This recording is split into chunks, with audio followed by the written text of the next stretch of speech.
Après le Maroc, maintenant un voyage poétique en Amérique du Sud avec une poétesse franco-argentine. Ses parents viennent d'Argentine, son père vient d'Argentine, un exilé politique venu s'installer en France, je pense aux années 70, c'est ça, fuyant la dictature, c'est ça. En fait, oui, c'est ça. C'est en 75, juste un an avant la dictature. Vous avez senti l'arrivée de la dictature. Donc, elle vient avec un recueil intitulé Sur le tranchant de l'Aube, édité chez Kimishike. Donc, c'est un recueil de poésie que je pense ici avec des illustrations, avec de la peinture. Elle est aussi peintre et poète. J'ai lu quelques poèmes tout à l'heure. Et j'ai senti dans votre poésie une touche sud-américaine, parce que j'ai beaucoup lu des poètes sud-américains, j'ai lu Neruda, j'ai lu par exemple d'autres poètes chiliens, ou même d'amis contemporains chiliens. Par exemple, j'ai lu aussi Huidobro, voilà. Et j'ai senti en fait une touche en fait sud-américaine. Est-ce que vos origines sud-américaines ont de l'influence sur votre écriture? Certainement, je pense que j'ai traversé et probablement les origines latino-américaines ont donné un univers imaginatif très coloré. Oui, mais aussi la présence en fait, la présence de l'élément symbolique, mais aussi la présence de l'élément de la nature en fait. Il est souvent présent chez les poètes sud-américains en fait ce lien étroit en fait avec les éléments de la nature.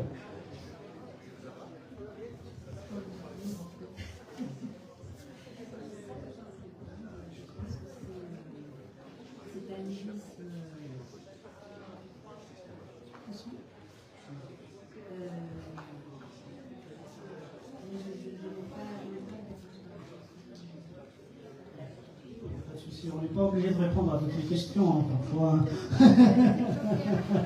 On est libre, hein. On est dans un espace libre, démocratique, donc on n'est pas obligé de répondre, on n'est pas dans un centre de torture, hein, on n'est pas dans un... Donc il y a aussi, ce qui est important aussi, ce qui m'a marqué en fait, vous avez accompagné votre poésie avec de la peinture, votre peinture, ouais, j'imagine. Pensez-vous qu'il y a un lien, ou une continuité entre la peinture et la poésie? En fait, je crois qu'elles se répondent et qu'elles s'enrichissent mutuellement. Et un lien étroit au-delà de ça, je sais que, disons, j'ai choisi certaines correspondances, probablement parce qu'elles s'enrichissaient mutuellement. Et sinon, il y a un de ces poèmes qui est né directement d'une peinture. Il s'agit d'Idéogrammes amoureux, en fait. Oui, bien sûr.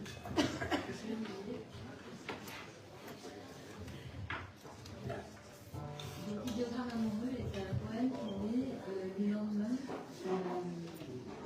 du jour où j'ai fait cette peinture. Donc, je vais vous la montrer.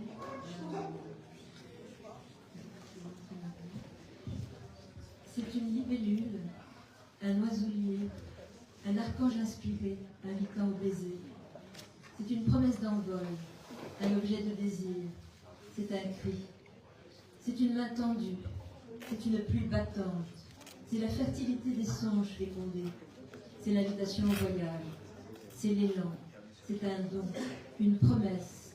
C'est une colombe battant des ailes, prête à prendre son envol. C'est un cerf-volant. C'est un cœur inspiré.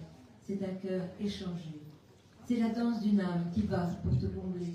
C'est l'amour harnaché. C'est la lausanne ailée. C'est une certitude. C'est à droite, ton étoile. C'est la vertu qui s'offre. Le lien d'âme. L'effusion des enfants. C'est une danse de joie. C'est un profil altier, une jeune couronne fine et franche. C'est une silhouette en marche. Elle s'est penchée vers toi et t'a donné son cœur. Merci beaucoup.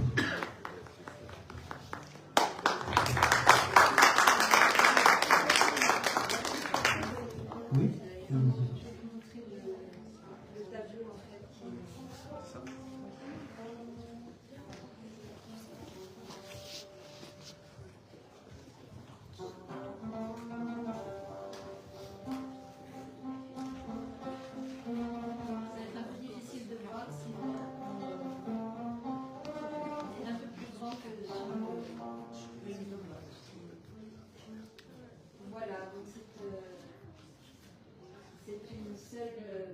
Un seul pinceau, une seule couleur, et c'est sorti comme ça. Et en fait, en le lisant, j'ai écrit ce poème.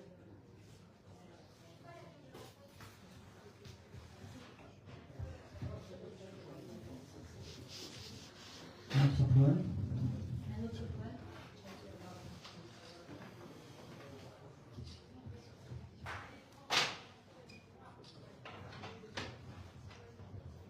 Alors celui-ci, je l'associe en fait à ce pastel fait. Mais c'est fortuit, c'est juste un désir. Sur le tranchant de l'aube, puissante la poussée d'un monde en renaissance, flèche azur d'un archer, veillant depuis des siècles, dont l'ardeur scintillante ricoche dans l'eau claire. Véhément, le songe secoue la sclérose amnésique d'un monde qui se dérobe sous le poids de ses ans. Et cette langue atrophiée, en bouillonnement d'aurore ruisselante, déchire le bâillon de l'oubli. Je l'ai vu dans ton chant. À l'assaut de ta gloire, sur le tranchant de l'aube, tu largues les amarres sur une mer d'acier.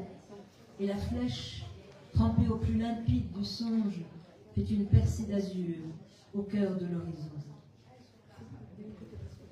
Merci. Il y a une autre question. J'ai senti aussi le côté des psychiatriques, mais j'ai senti. mais j'ai senti un peu le côté mélancolique qui se dégage dans votre poésie. Dans celui-ci, Non, dans votre poésie, en lisant quelques passages de votre poésie. Pas pour être honnête intellectuellement, je n'ai pas le goût de venir là. Mais j'ai senti tout de même cette mélancolie que dégage votre poésie. Eh bien, en fait, la poésie est le lieu de l'alchimisation de la vie. Donc, effectivement, il y a pas mal de choses qui sont dites dans la poésie. Mais en fait, c'est tout un cheminement très constant et qui aboutit en fait à la joie. L'aboutissement à la joie, donc c'est une forme de catharsis, de thérapie. Pourquoi pas? Ça l'est en partie, en effet. Ça l'est, oui, en partie. Je peux vous lire le dernier poème que j'ai écrit.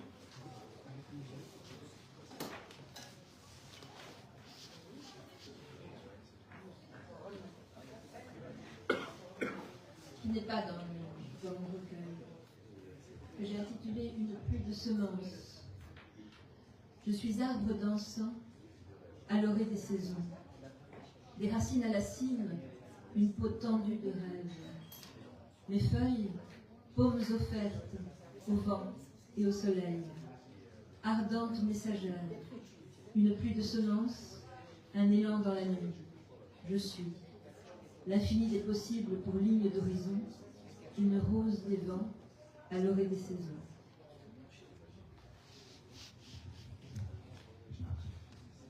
Là, c'est Louis Debord. Je découvre en vous une touche de Louis Debord, en fait. Oui, Louis Debord.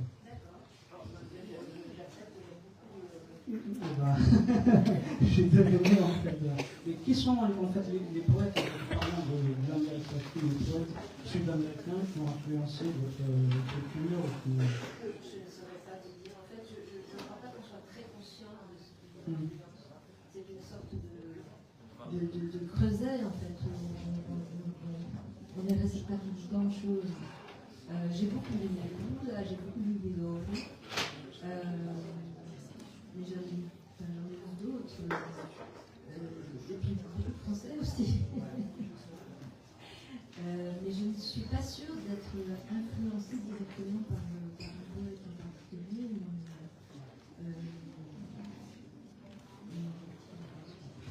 Un dernier poème pour en finir avec votre poésie. Donc le dernier poème que je vais vous lire, c'est La nuit, le jour. De chaque écaille du dragon, la paroi froide, l'étale.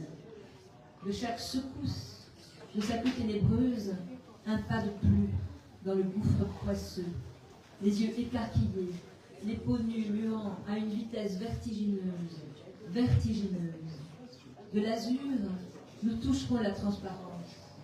Ce bleu de Perse, ce bleu cobalt, cette pincée d'azur, comme un poinçon attestant la légitimité rigoureuse du pacte, son inéluctabilité, les taux resserrés, calibrés au plus près, ascension vers le jour entraînant les cohortes de créatures affamées, avides, tendant leurs mains éperdues juste avant le non-sens, juste avant la ptose.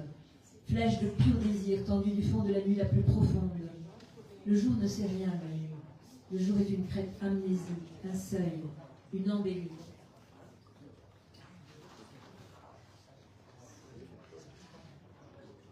Les couleurs diaphanes du jour depuis la nuit sont pâles. La nuit, coup de boutoir et décapitation, la nuit lépreuse, la nuit édentée, la nuit puanteur, vous entraînant dans ses cloaques. La nuit borgne au miroir déformant. Oiseleur, maître des mondes, oiseleur, prince des ténèbres, expert en pièges et artifices. Le jour est unité, alliance, vérité. La nuit, le chemin inéluctable de sa conquête. La nuit est connaissance.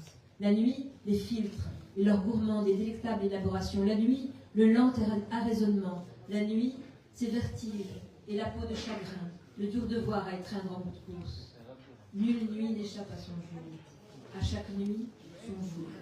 Dans la nuit et ses marges, le kaléidoscope aux mille visages, le creuset où s'ébauchent les possibles. La nuit fertile des chants les plus profonds, des serments les plus doux. La nuit aux caresses irisées à la plénitude matricielle.